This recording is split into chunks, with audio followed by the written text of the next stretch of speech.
నుంచి పాత నిబంధన గ్రంథ భాగంలో కీర్తనలు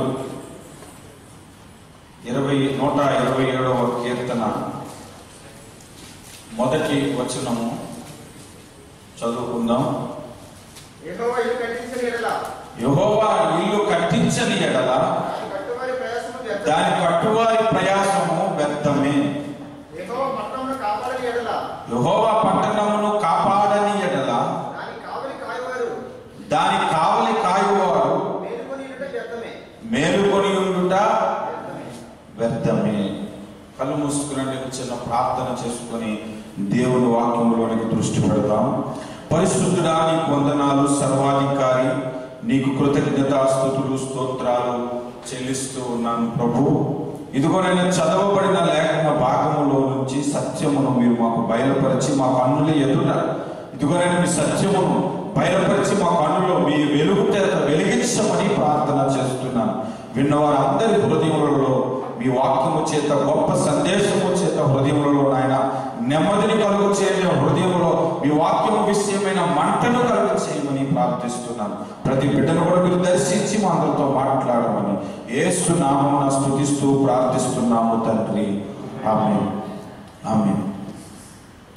హల్లెలూయా. క్రైస్తవ జీవితంలో క్రైస్తవుడైన ప్రతి ఒక్కడికి ఈ వచనము బాగా సుపరిచయమని నా నమ్మకం. ఖచ్చితంగా అందరికీ వచనం తెలిసే ఉంటుంది అని నేను విశ్వసిస్తున్నాను. ఒకవేళ ఎవరికైనా తెలియని వాళ్ళు కూడా ఉంటే ఉండొచ్చు, అది కూడా దేవుని ఒక మహాకృప. తెలియని వాళ్ళు కూడా ఉంటే ఉండొచ్చు అని ఎందుకు చెప్తున్నానంటే, చాలా కాలం క్రిందట ఒక సంఘంలో ఒక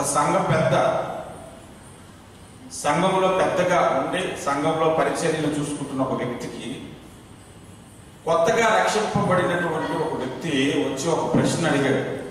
అన్నా, పరలోక ప్రార్థన ఉంది కదా, ప్రతిసారి సర్వీస్ అయిపోయిన వెంటనే పాస్టర్ గారు చేస్తుంటారు, అది ఎక్కడుంది అని అడిగాడు. మనోడు తడుకోకుండా చాలా చక్కగా ఆన్సర్ చెప్పాడు. ఆదికాండంలో ఉందని. పరలోక ప్రార్థన ఎక్కడుందంటే తడుకోకుండా ఆదికాండంలో ఉందని చెప్పేశాడు అన్నమాట. కాబట్టి ఒక్కోసారి అటువంటి కూడా ఉంటే ఉండొచ్చు, దాన్ని మనం ఏం చేయాలి. అది కూడా దేవుడి మహాకృప చెప్తున్నాను. ఈ వచనం తెలియని వాళ్ళంటూ ఉండరు. ఈ వచనము ఏ సందర్భంలో చదువుకొని వాక్య పరిచయం చేస్తారు మీరు చెప్పండి. గృహప్రవేశం అప్పుడు ఈ వచనాన్ని చదువుకొని వాక్యాన్ని బోధిస్తుంటారు. నేను యేసు ప్రభువుని నమ్ముకున్న క్రొత్తలో ఒక 2 నెలల కాలంలో చర్చిలో వాళ్ళు ఇల్లు కట్టుకున్నారన్నమాట. కట్టుకుంటే ఆ గృహానికి చర్చ్ వాళ్ళందరినీ ఇన్వైట్ చేశారు. నేను కూడా వెళ్ళాను. అదే నా లైఫ్లో మొట్టమొదటిసారి వచనం చదవను. అందరూ బైబిల్ తెరవండి, అందరూ బైబిల్ తెరిచి విశ్వాసంతో మాట చదవండి అని చెప్పి పాస్టర్ గారు చదివిస్తే చదివాను నేను కూడా.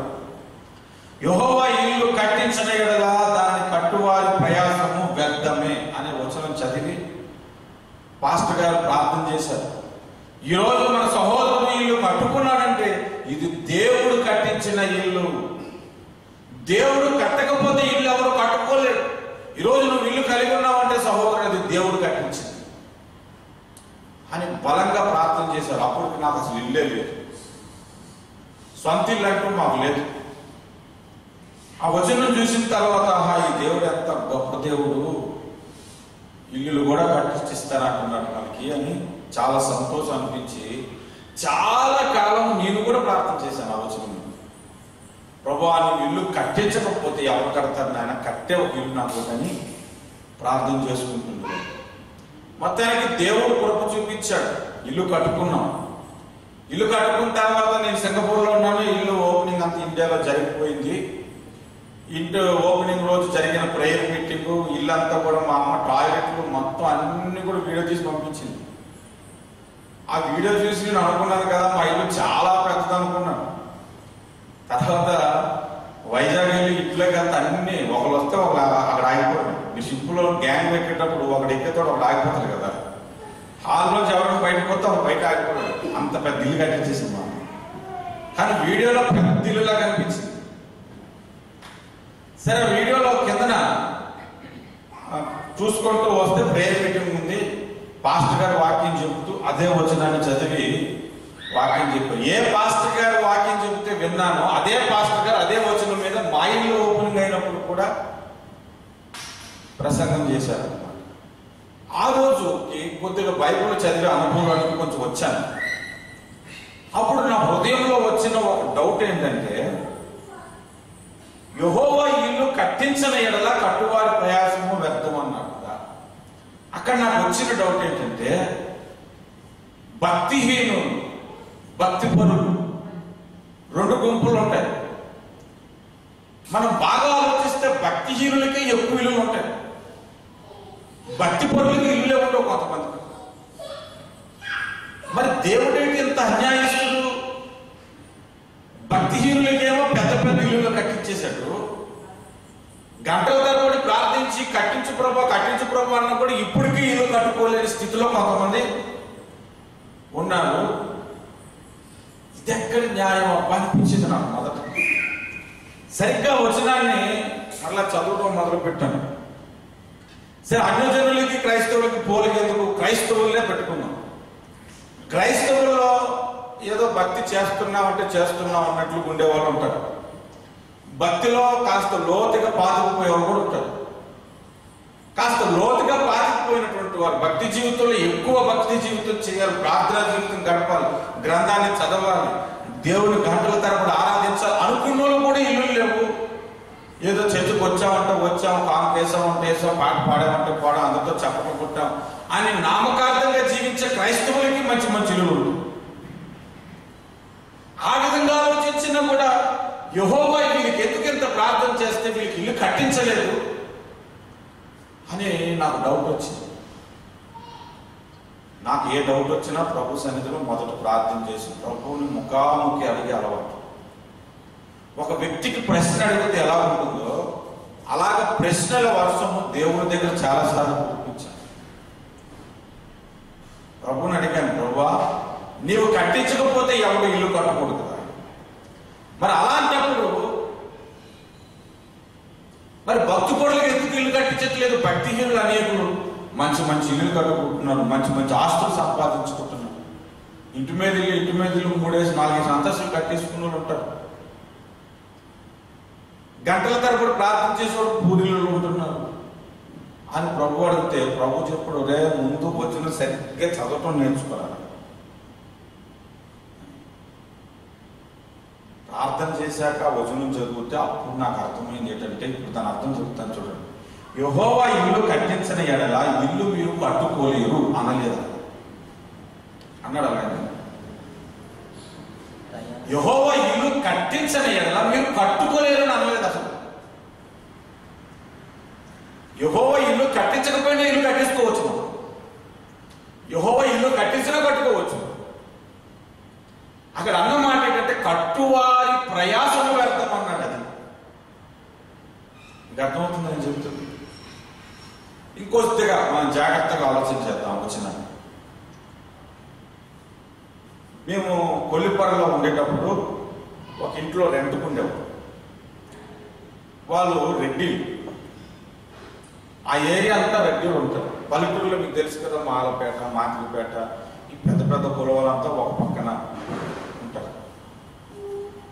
అక్కడ మేము రెంట్కున్నాం. మరి ఎక్కడ వాళ్ళతో ప్రాబ్లం అయిందో తెలియదు, కానీ ఒక 8 months తర్వాత ఇల్లు ఖాళీ చేసామని చెప్పారు.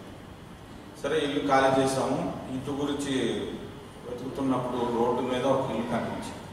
ఆ ఇంట్లో అంటే ఎవరు దిగడంట. ఆ ఇంట్లో దిగిన 3 నెలలు ఒకటి పోయి మన పక్కోళ్ళు, ఆ పక్కోళ్ళు మన వాళ్ళు ఎవరు పొగలు పెడతారు, ఆ ఇల్లు అమ్మా, ఆ ఇంట్లో ఎవరు దిగిన అన్నారు. ఎప్పుడు దిగడంట. మన ఇండియాలో ఇదే పెద్ద ప్రాబ్లం. ఆ ఇల్లు వాస్తు ప్రకారం కట్టలేదు, అక్కడ వెళ్ళిన వాళ్ళందరూ అప్పుడైపోతారమ్మా అంటే ఇల్లు ఎవరు రాడు. ఒకవేళ ఏ ఇంట్లోకైనా ఇల్లు వచ్చి వెళ్ళిన తర్వాత అద్భుతం జరిగితే ఇల్లు ఖాళీ కూడా చేయకూడదు. వైజాగ్లో 3 ఇల్లులు వరుస ఉంటే చివరింట్లో ఒక ఆమె రెంట్ ఉంటుంది 10 సంవత్సరాల నుంచి. ఇల్లు ఖాళీ చేసి అమ్మా అంటే ఖాళీ చేయాలి, రెంట్ పెంచుకుని కట్టేది. ఎందుకంటే ఆ ఇంట్లోకి వచ్చాక 2 ఇళ్ళు కట్టుకున్నారంట, అయినా సొంత ఇంటికి వెళ్తారు, ఇంకా కట్టించుకుంటారు. ఆ ఇంట్లోకి వచ్చాక వాళ్ళ హస్బెండ్కి జాబ్ వచ్చిందండి, ఆ ఇంట్లోకి వచ్చాక పిల్లలు బాగా చదువుతున్నారు. చూసారా? అయితే ఎందుకు ఈ విషయాలు చెబుతున్నానంటే, కొన్ని ఇళ్ళకి వాస్తు లేకపోతే మనం వాస్తుని నమ్మకూడదు. ఎందుకంటే వాస్తు మీద నాకు నమ్మకం లేదు, నేను నమ్మను. నేను నమ్మింది వాస్తు కాదు, క్రీస్తు. దేవునికి స్తోత్రం, హల్లెలూయా. ఆ ఇల్లు రెంట్కి అడిగాము. ఇంట్లోకి వస్తారండి మీరు? ఇంట్లో మరి ఎవరు రారండి, మా ఇంట్లోకి మీరు వస్తారంటే ఇస్తామంటే మరి మాకు కూడా డబ్బులు వస్తాయి కదా. అలాగే అమ్మ వెళ్ళాం, 1 సంవత్సరం ఉన్నాం, ఎప్పుడు ఏ ప్రాబ్లం మాకు రాదు. దేవునికి స్తోత్రం కలుగుతుంది. వాస్తు నమ్మనోడికి ప్రాబ్లం, నమ్మనోడికి క్రీస్తుంటాడు. దేవునికి స్తోత్రం. మరి చాలా కాలంగా ఇల్లు కట్టబడిన ఎవరు రెంట్కి రాలేదంటే కట్టిన వారి ప్రయాసం వ్యర్థమైపోయిందా లేదా? ఒక ఇల్లు కట్టడం ఎవరు అక్కడికి రావట్లేదు అనుకోండి, కట్టిన వారి ప్రయాసం వ్యర్థమవుతుంది కదా. అది మనం అర్థం చేసుకోవాల్సింది. యెహోవా ఇల్లు కట్టించని ఎడల కట్టుకోవచ్చు, కానీ అది ప్రయాసం వ్యర్థమైపోతుంది. ఆ ఇంట్లోకి ఎవరు. అయితే నేను ఇక్కడ చెప్పుచున్నది ఇల్లు, వాస్తవంగా ఇల్లుని గురించి చెప్పటం లేదు దేవుడు. నువ్వు నేను నివాసం చేయడానికి కట్టుకున్న ఇంటి గురించి దేవుడు ఇక్కడ మాట్లాడలేదు. ఒకవేళ అదే మాట్లాడితే తర్వాత మాటలో, అదే వచనంలో తర్వాత మాటలో, యెహోవా పట్టణమును కాపాడని ఎడల దాన్ని కావలి కాయవారం వేరుకొని ఉండుట వ్యర్థమే అన్నాయి. వాస్తవానికి పట్టణానికి కావల కాస్తారా, దేశానికి కావల కాస్తారా చెప్పండి? దేశానికి కావలిగా ఉంటారు. మరి దేశానికి కావలి కాయని ఎలా రాసి ఉంటే బాగుంది, లేదు పట్టణం అని చెప్పారు. ఎంత కావలి కాసినా అది ఉండదన్న యెహోవా కాపుదల లేకపోతే. ఇక్కడ దేవుడు చెప్తున్న ఒక మాట చెప్తాను చూడండి. ఆ కీర్తన రాసింది ఎవరో తెలుసా? సొలొమోను కీర్తన రచించింది. ఆ పాట ఎవరిదంటే సొలొమోను రచించిన పాట. సొలొమోను 2 కట్టించాడు. ఒకటి దేవుని మందిరం, 2 యెరూషలేము పట్టణమును కట్టించాడు. సొలొమోను కట్టించిన దేవుని మందిరము, సొలొమోను కట్టించిన దేవుని పట్టణము దేనికి సాదృశ్యం అంటే సంఘమునకు సాదృశ్యం. ఇల్లు సంఘమునకు సాదృశ్యము, పట్టణము కూడా సంఘమునకు సాదృశ్యం. దయచేసి బైబిల్ గ్రంథంలో నుంచి మీరు తెరిచి చూడండి. 1 కొరింథీ పత్రిక 3వ అధ్యాయము. కొరింథీయులకు రాసిన 1 పత్రిక 3వ అధ్యాయము 9వ వచనం. మేము దేవుని జతపని వారమై ఉన్నాము, మీరు దేవుని వ్యవసాయమును దేవుని గృహమునై ఉన్నారు. గృహం అంటే ఏంటి? ఇల్లు, గృహము, గుడారము, ఇవన్నీ పర్యాయ పదాలు. అంటే మీరే దేవుని ఇల్లు అంటున్నారు. హెబ్రీ పత్రిక 3వ అధ్యాయం చదవండి. మనమే ఆయన ఇల్లు అని పోల్చారు. అలాగే మత్తయి సువార్త 12వ అధ్యాయం చదవండి. మన జీవితమును ఇంటితో పోల్చాడు. మన జీవితమును ఇంటితో పోల్చాడు. చూడొచ్చు ఒకసారి మీరు మత్తయి సువార్త 12వ అధ్యాయం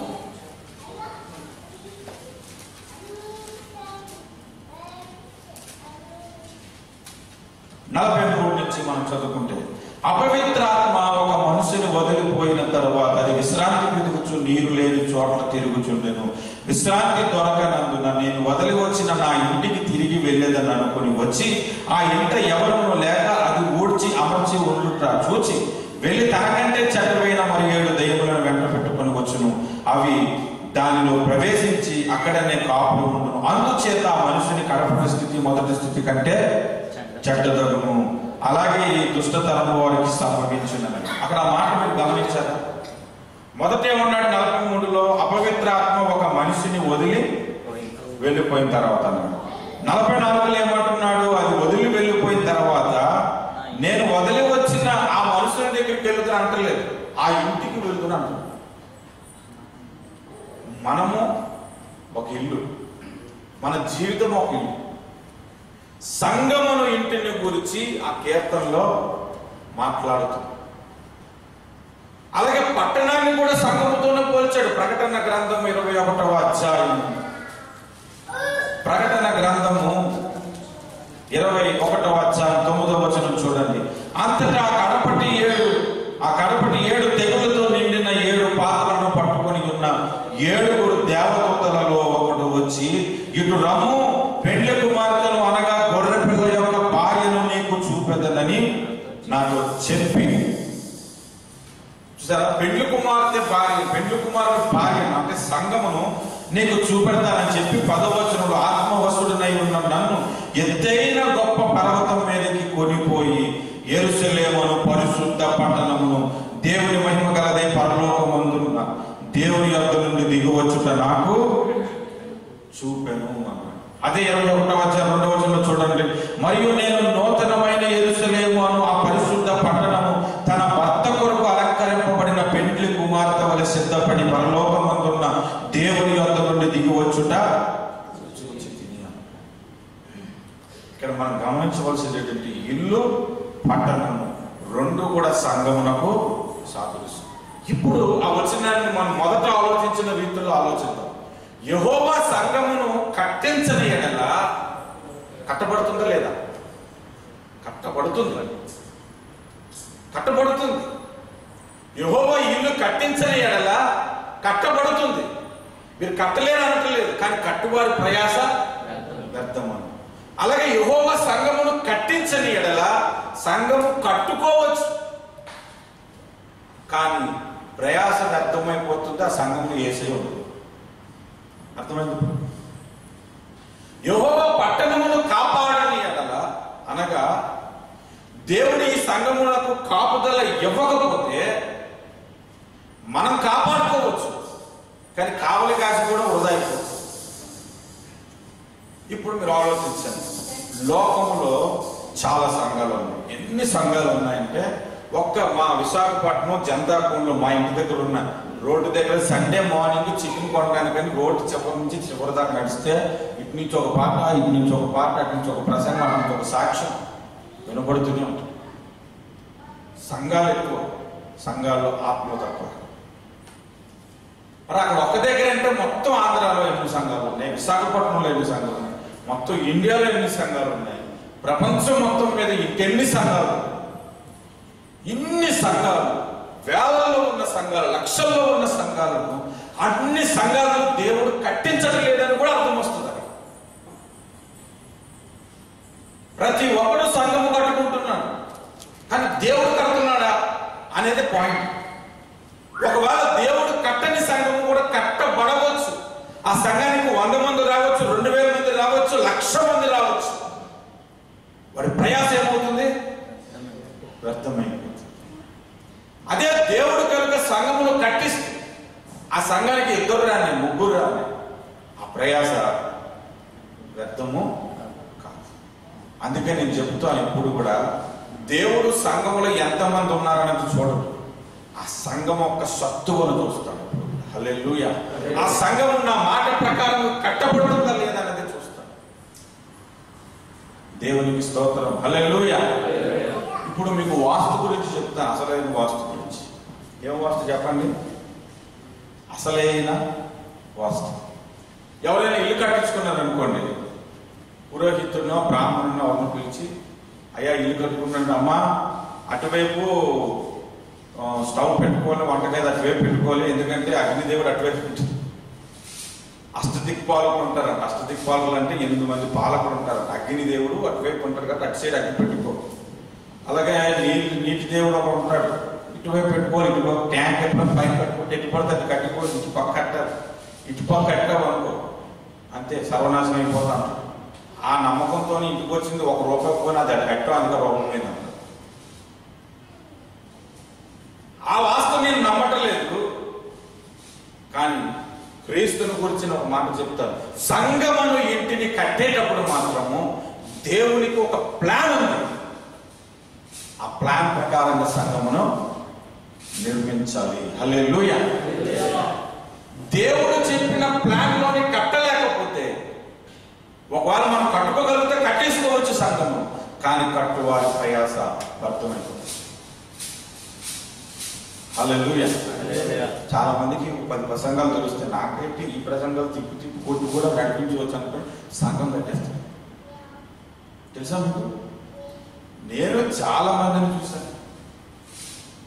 ఒకసారి ఒక మిషనరీ ఉన్నాడు, ఎక్కడ పడితే అక్కడికి అక్కడ మిషనరీకి వెళ్తున్నాం, పేదలకు భోజనం పెడుతున్నాం, దుప్పట్లు పంచుతున్నాం, ఇంతమందికి సువార్త చేస్తున్నామని ఆ దగ్గర ఫార్మ్ ఫండ్స్ తీసుకొచ్చి ఇండియాలో ఆయా ప్రాంతాల్లో ఇస్తున్నాను. ఇదన్నీ గమనించిన ఒక సంఘ కాపరి, పెంతుకోస్తు పాస్టర్ గారు కూడా గమనించిన పాస్టర్ గారు అయ్యగారిని పిలిచి, ఇంత మిషనరీ వర్క్ చేస్తున్నాడు, మా సంఘంలో కొద్ది వాక్యం చెప్పండి అయ్యా. నేనెందుకంటే మీరు చెప్పుకోండి, వాక్యం మీరు చెప్పుకోండి, నేనెందుకు అని అన్నాడు. అయ్యా మీరు అంత పెద్ద దేశం అంతా తిరిగి సేవ చేస్తున్నప్పుడు మీరంటే వాక్యం చెప్తే బాగుంటుంది. వాస్తవానికి టైగర్ ఎప్పుడు బయటకు చదువుతున్నాడు. వచ్చాడు, మైక్ పట్టుకున్నాడు, ఏం చెప్పడం తెలియదు. ఏంటంటే అలా చెప్తారు, తీయండి తీయండి. ఏం తీయాలి సార్? ఏం తీయాలంటే బైబిల్ కాదా? బైబిల్ తీయండి అన్న. తీసి పట్టుకున్నాడు. ఏం తీయాలంటే అదే ఏం తీసా చదువు అన్నాడు. సరే కదా తీస్తే ఆయన ఒక వచ్చిన చదివాడు. అదే ఇప్పుడు నువ్వు తీ ఇవై అన్నాడు. ఆయన తీసేటట్టు చదువు చదువు నువ్వు తీ. ఇలా అందరి చేత వచ్చిన తింటే అదే వాక్యం అన్నాడు. మరి రాలన్నప్పుడు ఇంకెందుకు? కొంతమంది ప్రసంగం రాదు, సంఘం ఎందుకు కడతాడు నాకు అర్థం కాదు. ఎవరు కట్టమన్నాడు? నాకు తెలిసిన ఒక సంఘం ఉంది, ఆయనకు వాక్యం రాదు, సంఘాన్ని కట్టేసాడు. అందరిని నా ఫ్రెండ్స్ అందరినీ, డబ్బు ఉంది కదా అందరిని పిలిపించుకొచ్చాడు. పిలిపించుకొచ్చి కూర్చోబెట్టాడు. వారం ఒక పాస్టర్ గారు తీసుకొచ్చి వాక్యం చెప్పిస్తాడు. ఇలా వారం ఒకసారి తీసుకొస్తే డబ్బు ఎక్కువైపోతుందని ఒకరోజు ప్లాన్ ఏం చేసుకుంటే, ఒక పాస్టర్ గారిని బేరం మానేసుకుని నెల కింద ఇస్తానట, నువ్వు వచ్చి సంఘాన్ని నడిపించు. నేను చెప్తున్నాను, స్టీల్ ప్లాంట్లో ఒక సంఘం ఉంది, విశాఖపట్నం స్టీల్ ప్లాంట్. ఆ పాస్టర్ గారికి నెలకి 40,000 వచ్చేది. ఆ సంఘంలో వచ్చి వాక్యం చెప్పి వెళ్ళిపోయింది. ఇది ఎలా ఉంటుందంటే, ఒక్కోసారి ఫిజియోథెరపిస్ట్ ఇంటికి వచ్చి కొద్దిసేపు అమ్మమ్మ అని గుర్తుతాడు కదా, 150 రూపాయలు తీసుకుని ఇంటికి. ఇదేదో ఒక సంఘానికి చెప్పసలు నీకు వాక్యం రాలేనప్పుడు సంఘం ఎందుకు కట్టుకోవాలి? అదేదో ఆయన కట్టుకుంటే అది నువ్వు హెల్ప్ చేయి. నువ్వు కట్టుకొని పేరు నీరు పెట్టుకొని ఇంకొకరిని పిలిపించి వాక్యం చెప్పుకోమని వాడు చెప్పాడు. మరి ఈ పరిస్థితిని మీరు గమనించినప్పుడు అది యెహోవా కట్టించిన ఇల్లు అని మీరు లెక్క వేయగలరా? కానీ కట్టబడిందా లేదా? ఒక్కోసారి కొంతమంది అడుగుతుంటుంటారు, రంజిత్ గోపి గారి దగ్గరికి వచ్చి, అయ్యగారు ఇన్ని వాక్యం మనం చెప్పారు, ఇన్ని పుస్తకాలు రాశారు, ఇన్ని ప్రసంగాలు చేశారు, మరి మీ సంఘానికి పెద్దగా రారు, మరి అదే హైదరాబాద్